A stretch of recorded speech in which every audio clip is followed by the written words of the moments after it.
going forwards, if we just assume that the rate of growth just matches that of the internet from here until the end of 2025, we end up with 1 billion users. And if we extrapolate that out to 2030, we get to 4 billion users. So basically, this is a pervasive technology that's going to take over all of our lives in ways we don't really understand. It's not just going to be about investing in cryptocurrencies. It's just going to be the underlying rails of transactions. And by users, do you mean wallets?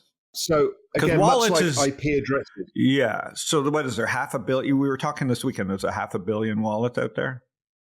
That's right. 500 million wallets. Now, people say, well, they're not all active and everyone's got multiple wallets. I hear you. That's all a mid-curve take. Basically, it's growing massively. And if we looked at IP addresses, how many IP addresses do we all have? We have multiple.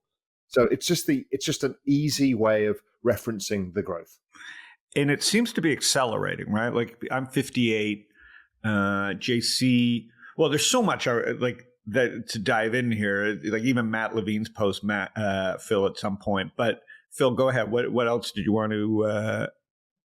Or is there? Well, the only other thing I'd like to highlight, and I'd love to get everybody's comments on this, is just the way people think. People are slow thinkers, right? We're not efficient information processors. We're not, we're not supercomputers. We're more like old, slow Commodore 64 computers.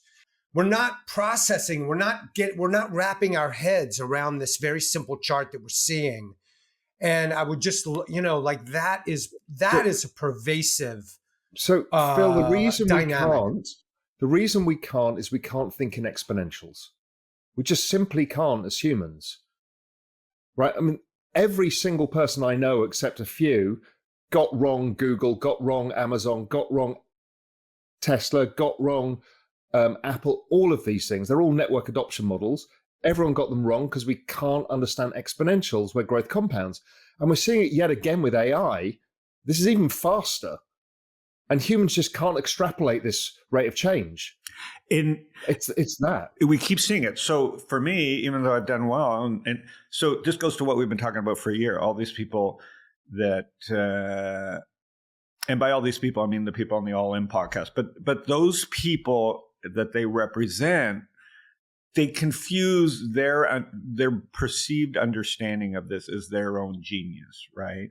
They're projecting on you that they understand exponential growth because they were smart enough to work at PayPal or they were smart enough to work at Facebook.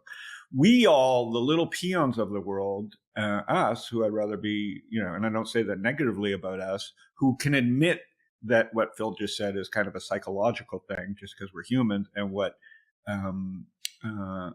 Raoul just said about exponential growth. There are a few people in the world that I've talked to in my life, Fred Wilson being one of them.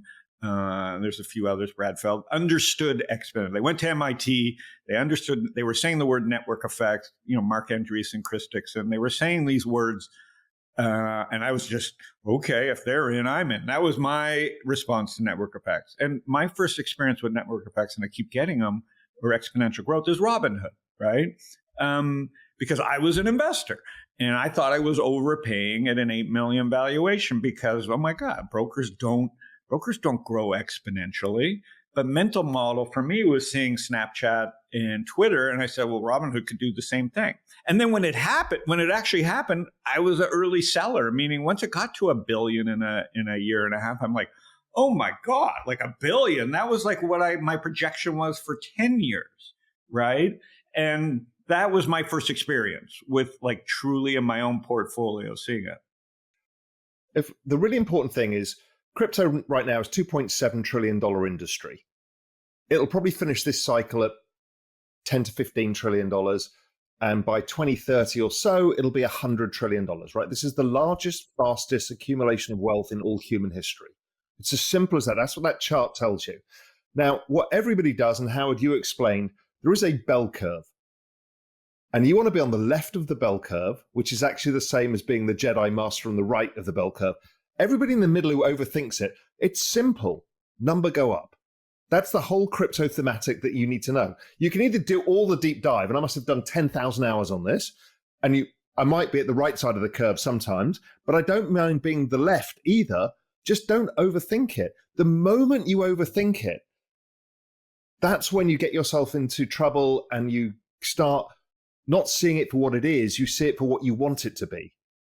So I just posted the last, you don't have to read Chris Dixon's book, but you should. And I was just posted the last sentence of the book. First of all, great book, honestly.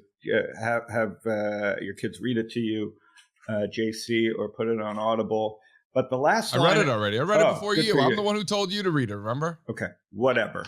So I thought there'd be more pictures, but I said, what seems late is actually early. This is a fucking great line. Like, again, like, this is what makes people like Chris Dixon great. You can read the whole book, or you can go to the last line and go, he just gave you all the signal you need. And right? that is a typical left curve, right curve answer, right? It's because what he's saying is, look, numbers going to keep going up. The adoption's going to keep going up. Mm-hmm. You don't need to know anything else. That's why it's so easy to get involved in this.